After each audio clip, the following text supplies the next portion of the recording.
Hello, and thank you so much for joining us. I'm Jennifer White, PETA UK's Senior Media and Communications Manager. If you read PETA Global magazine, you will see the article about the many hot seat interviews I've given about animal rights issues.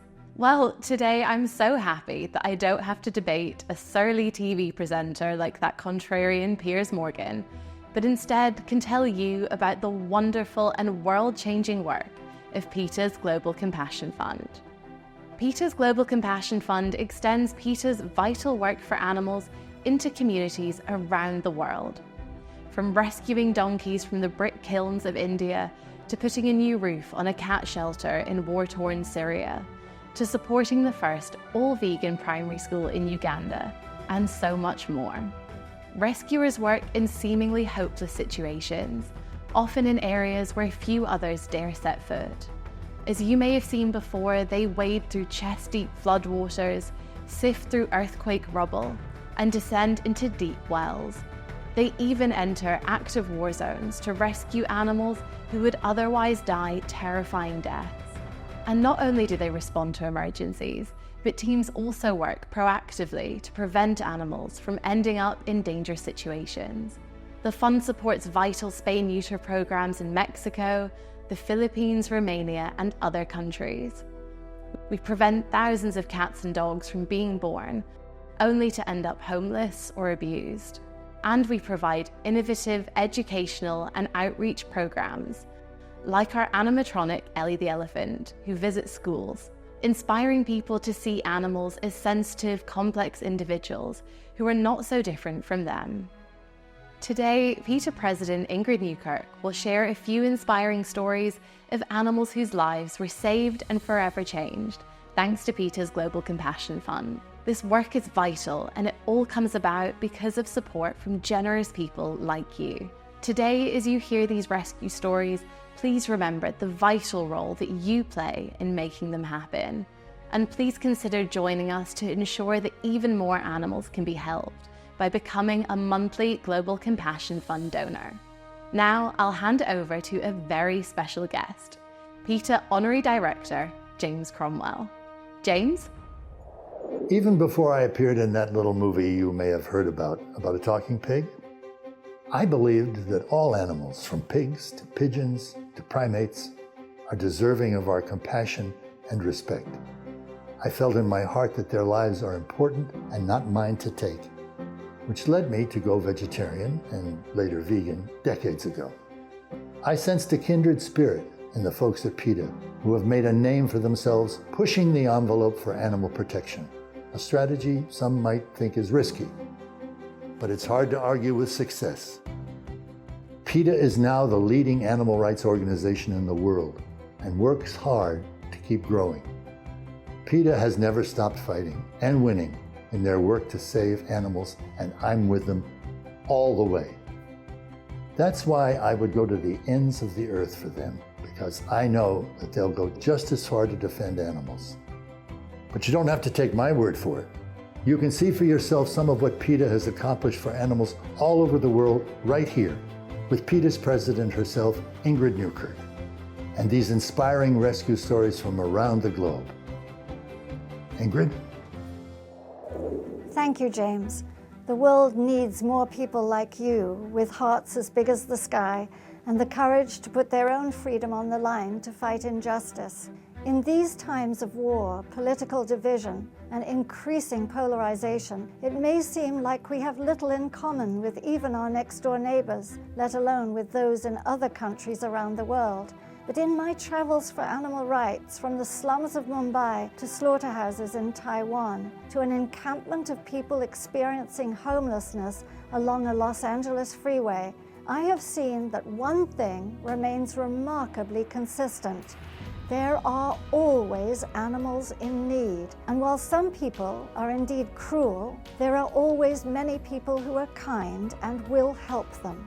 And that's where PETA's Global Compassion Fund comes in. It's the lifeblood that sustains vital rescue work, spay and neuter programs, educational campaigns, and more around the globe, often in areas that are reeling from disasters, both natural and human caused, and sorely lacking in resources. I have always believed in doing, just like other PETA staff members. I once tore my underwear apart to make a bandage for a dog with a torn foot pad who was stranded and bleeding on a beach. In India, I climbed onto a transport truck crammed full of exhausted bullocks, each with massive horns, to help them get down from the vehicle. And on another occasion, I jumped onto a truck parked in the burning sun and full of dogs caught by the local municipality to carry them off in my arms one by one. I was not alone in two of those endeavors, and I've seen other PETA staff wade through contaminated floodwaters to reach petrified kittens clinging to a patio umbrella for fear of drowning, and covered in volcanic dust as they pulled horses onto a boat to save them from a second eruption. I've even seen them transform from Clark Kent to Superman, or at least I've seen a mild-mannered staff member in Taiwan scale a 30-foot-high fence to reach animals who were starving in an abandoned dog pound.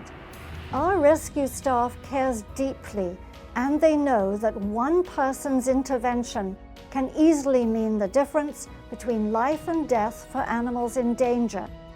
Today, please allow me to share just a few encouraging stories of animals in trouble and the people who saved them. First, let's go to Romania, where a tiny puppy was struggling to survive all by himself by the roadside. This dear little soul, later named Mowgli, must have pined for any comfort at all. His only friend in a big scary world was a dirty cup, perhaps flung from a car window, and he carried it with him everywhere.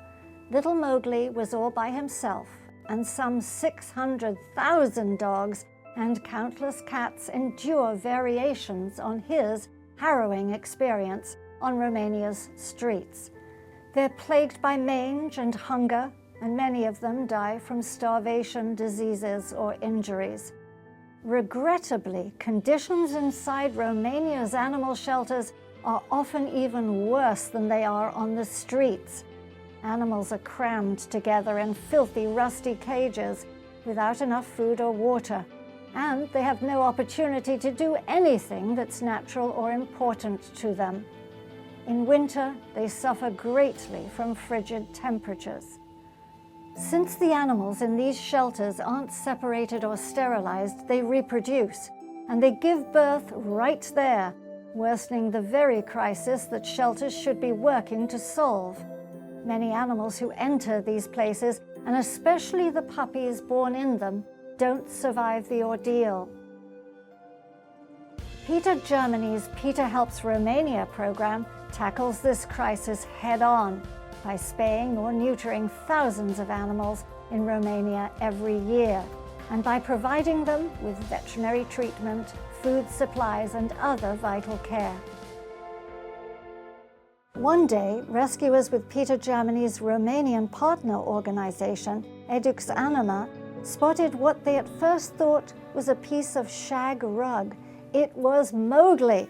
He was so filthy and matted that he didn't even look like a living being. The street he'd wandered onto was busy, and it's honestly a miracle he hadn't been run over. One of the rescuers, Razvan, crouched down and slowly crept toward Mowgli, trying to appear as non-threatening as possible.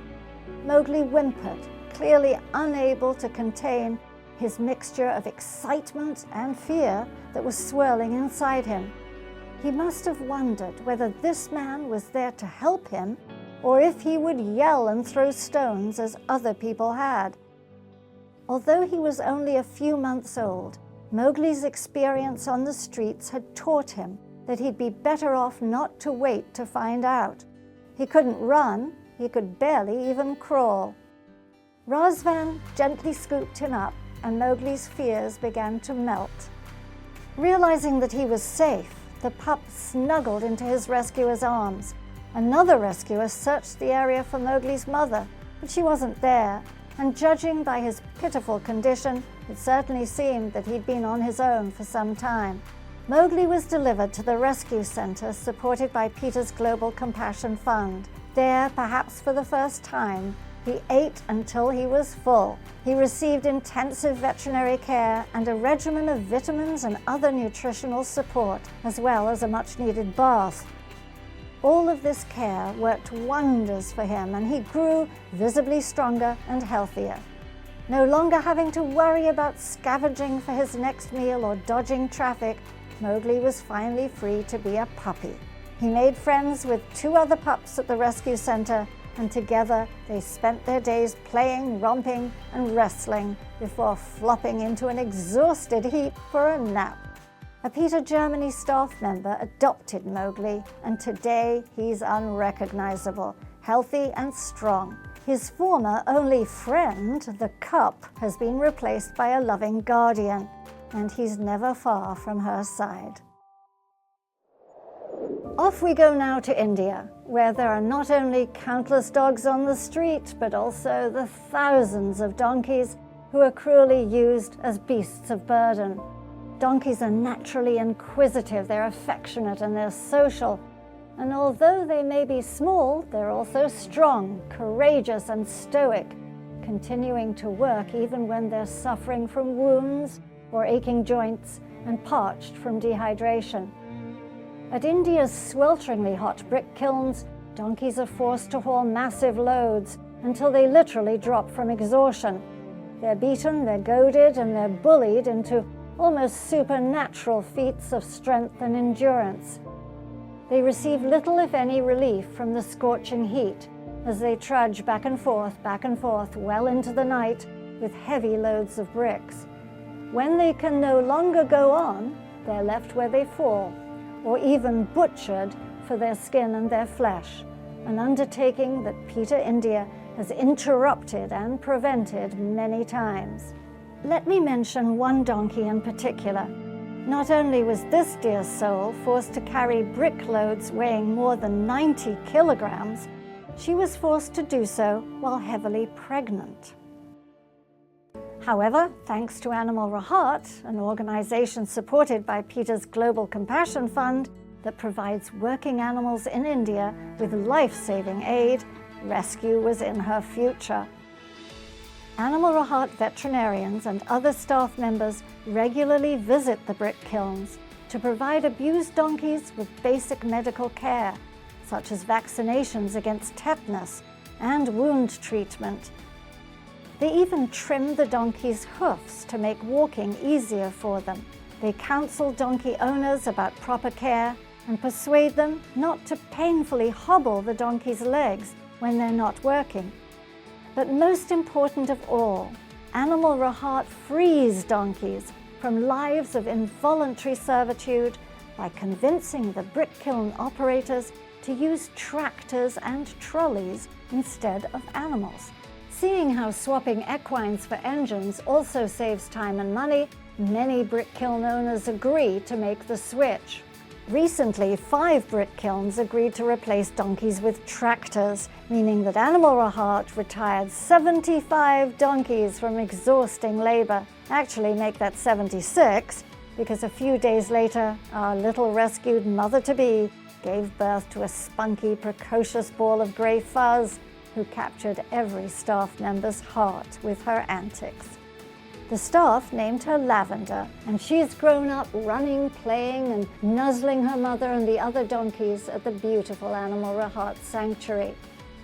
It's the kind of life every donkey deserves, and unlike her mother, it's the only life she will ever know.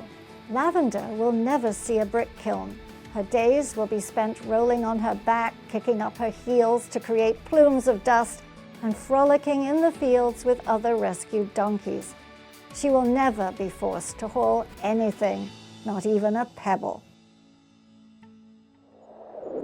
To end, let's hop over to Deutschland, where PETA Germany's rescue team received a phone call from a young boy begging for help. He reported that a cat had been hit by a car and killed, leaving behind 4 newborn kittens, and that his unhinged uncle had locked the kittens in an attic to starve them to death.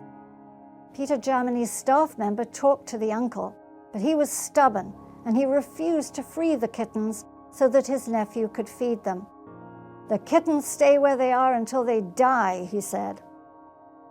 A PETA Germany team raced to the family's farm, hoping they weren't too late.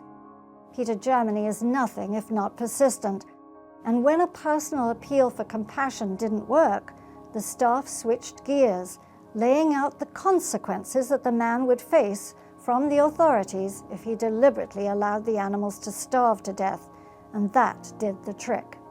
The kittens were clinging to life when they were rushed to PETA Germany's rescue center. At just 2 weeks old, they should have been nursing every few hours, but it had been much longer since then that they had eaten. At the rescue center, they were bottle-fed and kept warm and comfortable, although nothing can replace a mother's love. That's when Mirabella came in. This beautiful calico cat had endured her own hardships. She had been scavenging for scraps of food when PETA Germany rescued her from the alleyways. The team had already lined up a loving home for her, but she was staying at the center while she recovered from surgery. Knowing she had a gentle and loving nature, the rescue team decided to put the kittens in Mirabella's room overnight. By the next morning, the kittens were no longer orphans. Mirabella had adopted them all. All 4 of them were contently snuggled up against her in the basket. She affectionately groomed them and enveloped them with love, as any good mother would. Over the next few weeks, Mirabella taught her new charges how to eat solid food, use a litter box, groom themselves, and everything else that growing kittens need to learn. Under her doting care, today they and their loving foster mother have wonderful homes of their own. Another good thing came of all of this. Before they whisked the starving kittens to safety, PETA Germany staff managed to persuade the uncle to allow them to come back to sterilize the other 2 cats in the home and a dog who lived on the farm. PETA Germany does the same for many other animals living in rural and impoverished areas, preventing countless kittens and puppies from being born into a world where they aren't welcome.